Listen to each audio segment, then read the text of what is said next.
నమస్తే సార్. నమస్తే సార్, ఈరోజు మన వంటింటి చిట్కాలో మన వ్యూయర్స్ కోసం ఏ విధమైనటువంటి హోమ్ రెమెడీ చూపించబోతున్నాం? సో చాలా మంది సఫర్ అయ్యేటువంటి అత్యంత సౌందర్య సమస్య గ్రే హెయిర్ అమ్మా. Yes sir. So grey hair అనేసరికి ఈ మధ్య కాలంలో చిన్న వయసు నుంచే మరి చిన్న పిల్లలు కూడా ఈ బాలనెరుపు అంటారమ్మా. ఈ బాలనెరుపు సమస్య చిన్నపిల్లల్లో వస్తుంది, తర్వాత యువకుల్లో కూడా ఈ సమస్య వస్తుంది. సో ఈ బాలనెరుపు లేకపోతే యువకుల్లో వచ్చేటువంటి యొక్క హెయిర్ ప్రాబ్లమ్స్ అంటే వైట్ హెయిర్, గ్రే హెయిర్ ఏదైతే ఉందో ఈ యొక్క సమస్య కోసము వాళ్ళు చాలా చాలా ఇబ్బంది పడుతుంటారమ్మా. రకరకాల హెయిర్ డైస్ వాడుతుంటారు. హెయిర్ డైస్ వల్ల కృత్రిమంతంగా తయారు చేసినటువంటి హెయిర్ డైస్ వల్ల పడకపోవడం వల్ల చర్మానికి సంబంధించినటువంటి అనేక రకాల సైడ్ ఎఫెక్ట్స్ వస్తుంటాయి. చర్మం నల్లగా మారిపోయేటువంటి పరిస్థితి ఏర్పడుతుంది. అదేవిధంగా కొన్ని రకాల చర్మ వ్యాధులు వస్తాయి. ఇలా వివిధ రకాలైన ఇబ్బందులు కూడా ఎదురయ్యేటువంటి పరిస్థితి ఏర్పడుతుందమ్మా. కొంతమందికి అయితే ఈ తెల్ల మచ్చల సమస్య కూడా వస్తుందమ్మా హెయిర్ డైస్ వాడుకోవడం వల్ల. మా నిత్య జీవితంలో మా ప్రాక్టీస్ లో ఎంతో మందిని చూస్తుంటామా. సో కాబట్టి ఈ నేపథ్యంలో మరి సహజ సిద్ధంగా ప్రకృతి సిద్ధంగా దొరికేటువంటి ఆహార ఔషధాలు ప్రకృతిలో లభించేటువంటి ఔషధాలను మనం సద్వినియోగం చేసుకోగలిగితే ఈ గ్రే హెయిర్ నుంచి బయటపడవచ్చుమా. నేను ఇంత ఉపద్ఘాతం చెప్పేసరికి చాలా మంది మరి సార్ వాడుకోవచ్చు కదా అని చెప్పేసి కూడా చాలా మంది సందేహపడుతున్నారమ్మా. నిజంగా చెప్పాలంటే నాకు అవసరం లేదు, ఆ సౌందర్య కాంక్ష లేదు, మరి నేనేదో నీట్ గా తయారు చేసేసుకొని హెయిర్స్ అంతా బ్లాక్ చేసుకోవాలని అభిప్రాయం అయితే నాకు లేదు. సో ఇష్టం అమ్మా. కొంతమంది ఏమంటే పెద్ద వయసు వచ్చినప్పటికీ వాళ్ళ సౌందర్య కాంక్ష ఉంటుంది కాబట్టి అలాంటి వాళ్ళు వాడుకోవచ్చు. జనరల్ అయితే ఒక వయసు వచ్చిన తర్వాత అలాంటి అవసరం లేదు. సో అవసరమైనటువంటి వాళ్ళు వాడుకోవచ్చు. మరి లేనటువంటి వాళ్ళు చిన్న వయసులో ఉన్నటువంటి వాళ్ళు మరి ఎక్కువ మంది ఈ యొక్క సమస్యతో ఇబ్బంది పడుతుంటారు కాబట్టి వీళ్ళందరికీ చాలా చక్కగా ఉపయోగపడుతుంది. పెద్దవాళ్ళు కూడా వాడుకోవచ్చు అమ్మా. అవసరమైనటువంటి వాళ్ళు వాడుకోవచ్చు. చెప్తానమ్మా. చాలా అద్భుతంగా పనిచేస్తుందమ్మా. ఎందుకంటే దాదాపు ఈ 35 సంవత్సరాల నుంచి మేము ఎంతో మందికి చెప్పిన తర్వాత వాళ్ళు వాడేసి వాళ్ళు ఆ ఫీడ్బ్యాక్ ఇచ్చిన తర్వాతనే మళ్ళీ మన ప్రేక్షకుల కోసం మీరు మంచి ప్రశ్న అడిగారు కాబట్టి, మంచి రెమెడీ అడిగారు కాబట్టి అది చేసి చూపిస్తాం. సో దీనికి కావాల్సినటువంటి పదార్థాలమ్మా, ముందు పదార్థాల పేర్లు చెప్తానమ్మా, తర్వాత తయారు చేసేటువంటి విధానం కూడా తయారు చేసి చూపిస్తాం. సో దీనికి బీట్రూట్ గడ్డలు అవసరమవుతాయమ్మా. బీట్రూట్ గడ్డలు సంవత్సరం అంతా కూడా మనకు మార్కెట్లో దొరుకుతాయమ్మా. సో బీట్రూట్ గడ్డలు చాలా అద్భుతంగా పనిచేస్తాయి. ఈ బీట్రూట్ గడ్డలు ఈ హెయిర్ డైగా వెంట్రుకలని నల్లబరిచేందుకు చాలా చక్కగా పనిచేస్తాయమ్మా. సో రెండవది వచ్చేసి ఉసిరిక పొడి. సో సంవత్సరం అంతా కూడా మనకు ఎండిపోయినటువంటి ఉసిరిక పెచ్చులు మార్కెట్ లో దొరుకుతాయి. మరి కార్తీక మాసంలో అయితే ఇంకా కొన్ని ఇతర రోజుల్లో ఫ్రూట్ కూడా దొరుకుతుందమ్మా. సో మనకు మనసుంటే మార్గం ఉంది, మెడిసిన్ అయితే దొరుకుతుంది.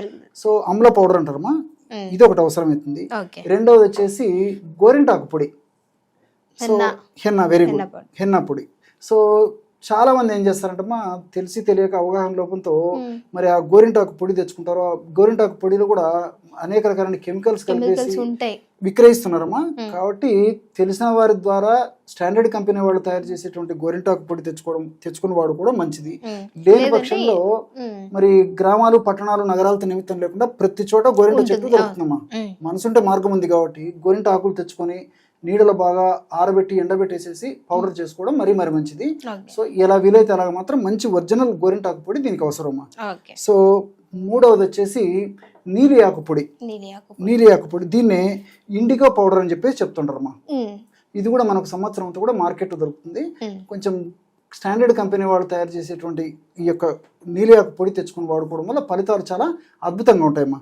సో కేవలము ఈ పదార్థాలతోనే బ్రహ్మాండమైనటువంటి ఈ యొక్క హెయిర్ ప్యాక్, అంటే గ్రే హెయిర్ తగ్గేందుకు బ్రహ్మాండమైన ప్యాక్ తయారు చేసుకొని వాడుకోవచ్చుమా. సో బీట్రూట్ గడ్డను బాగా శుభ్రం చేసేసి అమ్మా చిన్న చిన్న ముక్కలుగా చేసేసి మిక్సీలో వేసుకోవడం వల్ల ఈ విధంగా బీట్రూట్ రసం తయారవుతుందమ్మా. సో ఈ బీట్రూట్ గడ్డల రసము ఒక 100 ml తీసుకోవాలమ్మా. అప్రాక్సిమేట్గా చెప్తున్నామా, 100 ml బీట్రూట్ రసం అంటే ఈ గ్లాస్లో సగం వరకు వాడుకోవచ్చు. సగం సరిపోతుందమ్మా, సగం. సో బీట్రూట్ రసము ఈ విధంగా ఇంచుమించు ఒక 100 ml ఈ విధంగా బీట్రూట్ రసం తీసుకున్నప్పుడు అందులో ఉసిరిక పొడి ఒక 10 గ్రాములు తీసుకోవాలమ్మా. అంటే 2 టీ స్పూన్లమ్మా. ఆ విధంగా 1 టీ స్పూను, 2 టీ స్పూన్లు అప్రాక్సిమేట్గా వేసుకుంటే సరిపోతుందమ్మా. అట్లే ఇదే పద్ధతిలో ఈ యొక్క గోరింటాకు పొడి కూడా తీసుకోవాలమ్మా.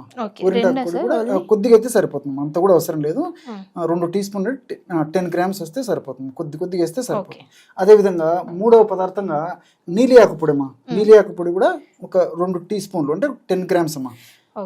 సో మనం ఏం చేసామమ్మా, ఇప్పుడు 100 ml ఈ యొక్క బీట్రూట్ రసం తీసుకున్నాము. 100 ml బీట్రూట్ రసంలో 10 grams అంటే 2 teaspoons ఉసిరిక పొడి, 2 teaspoons ఈ యొక్క గోరింటాకు పొడి, 2 teaspoons నీలియాకు పొడి. ఈ 3 పదార్థాలు బాగా 100 ml ఆ యొక్క బీట్రూట్ రసంలో కరిగేటట్టు బాగా కలిపేసేయాలమ్మా. 1 నిమిషము లేదా 2 నిమిషాలు లేదా 3 నిమిషాలైనా బాగా కలిసేంత వరకు బాగా ఆ పదార్థం అంతా బాగా కలిపేసేయాలన్నమాట. ఈ బీట్రూట్ గడ్డల రసంలో ఈ వెంట్రుకలు నల్లబరిచేటువంటి వివిధ రకాల రసాయన పదార్థాలు ఉన్నాయి, అనేక రకాల పోషకాంశాలు ఉన్నాయి. అదేవిధంగా ఉసిరికలో కూడా అద్భుతమైనటువంటి ఔషధ గుణాలు, రసాయన తత్వాలు ఉన్నాయమ్మా వెంట్రుకలు నల్లబరిచేందుకు. దీంతో పాటు మరి ఈ యొక్క గోరింటాకులో ఆ యొక్క గుణాలు ఉన్నాయి. అదేవిధంగా నీలియాకు పొడిలో ఇలాంటి గుణాలు ఉన్నాయి. సో ఈ 4 పదార్థాలు కలవడం వల్ల, ఔషధంగా తయారు చేసుకోవడం వల్ల ఫలితాలు మరింత శీఘ్రంగా, సమర్థవంతంగా, వెంటనే సత్వరమే కలిగేందుకు అవకాశం ఉంటుంటుంది. అంతేకాకుండా ఎలాంటి సైడ్ ఎఫెక్ట్స్ ఉండవు, అన్ని సైడ్ బెనిఫిట్స్ ఉంటాయమ్మా. చూసారు కదమ్మా, బ్రహ్మాండమైనటువంటి హెయిర్ ప్యాక్. ఈ రెండు సరిపోతాయా అనుకున్నాను సార్, చక్కగా సెట్ అయిపోయింది. 100 ml బీట్రూట్ జ్యూస్ కి మనం తీసుకున్న 10 grams అనేవి చాలా బాగా పర్ఫెక్ట్ గా మిక్చర్ వచ్చింది. హెయిర్ కి చాలా చక్కగా పడుతుంది. ఎగ్జాక్ట్లీ వచ్చిందమ్మా. సో ఈ విధంగా తయారు చేసుకున్నటువంటి ఈ యొక్క హెయిర్ ప్యాక్ నమ్మా వారంలో 2 సార్లు అమ్మా. ప్రతిసారి కూడా ఫ్రెష్ గా ఈ విధంగా తయారు చేసుకోవాలమ్మా. వారంలో 2 సార్లు మొత్తం హెడ్ అంతా, ఒకవేళ హెయిర్స్ ఎక్కువ ఉన్నటువంటి వాళ్ళైతే ఈ రేషియోలో ఎక్కువ తయారు చేసుకోవచ్చు. సో కొంచెం తక్కువ ఉన్నటువంటి వాళ్ళు తక్కువ రేషియో మాత్రం ఈ విధంగా సరిపోతుంది. ఈ పద్ధతిలో తయారు చేసుకోవాలమ్మా. ఈ కాన్సిస్టెన్సీ ఈ విధంగా రావాలి. సో మొత్తం అప్లై చేసేసి ఈవెన్ స్కాల్ప్ కూడా అప్లై చేయాలమ్మా. సో తల మీద చర్మాన్ని కూడా అప్లై చేయాలి, వెంట్రుకలకు అప్లై చేయాలి. రాత్రంతా ఉంచుకొని మరుసటి రోజు మామూలు నీళ్ళతో కడిగేసేయాలమ్మా. నెక్స్ట్ డే మాత్రం ఎటువంటి పరిస్థితుల్లో షాంపూ కానీ ఇలాంటివి వాడకూడదు. కేవలం మామూలు నీళ్ళతో కడిగేసేయాలి. తర్వాత రోజు 1 రోజు 2 రోజులు గ్యాప్ ఇచ్చిన తర్వాత అవసరమైతే మళ్ళీ మనం షాంపూతో స్నానం చేయొచ్చు. సో ఈ విధంగా సమస్య తీవ్రంగా ఉంటే కొత్తలో కొన్నాళ్ల పాటు వారంలో 2 సార్లు ఈ విధంగా రాత్రి అప్లై చేసేయడము, పొద్దున్నే మామూలుగా స్నానం చేయడం. సబ్బులు కానీ షాంపూలు కానీ ఎలాంటివి వాడకుండా కేవలము ప్లెయిన్ వాటర్ తో అట్లా వారంలో 2 సార్లు కొన్నాళ్ల పాటు చేసేసి తర్వాత ఇక సమస్య తీవ్రత తగ్గే కొద్దీ వారంలో ఒకసారి చేయాలి. తర్వాత మళ్ళీ 15 రోజులకు ఒకసారి చేస్తే సరిపోతుంది. చాలా అద్భుతంగా పనిచేస్తుంది. ఓకే, సో చూసారు కదా, మరి గ్రే హెయిర్ ఉన్న వాళ్ళు ఎక్కువగా బాధపడుతున్నట్టే దట్టు హెయిర్ ఫాల్ కూడా చాలా చక్కగా ఉపయోగపడుతుంది. సో ఇది వాడిన తర్వాత మీ రిజల్ట్స్ అనేది మాకు కామెంట్ సెక్షన్లో తెలియపరచండి. సో ఇంకేమైనా మీకు వీడియోస్ కావాలన్నా కింద కామెంట్ చేస్తే ఆ వీడియోస్ మేము చేయడానికి ట్రై చేస్తాము. సో ఇప్పటివరకు వీడియో చూసినందుకు thank you so much. And నచ్చితే లైక్ చేయండి, షేర్ చేయండి. Thank you sir. నమస్తే.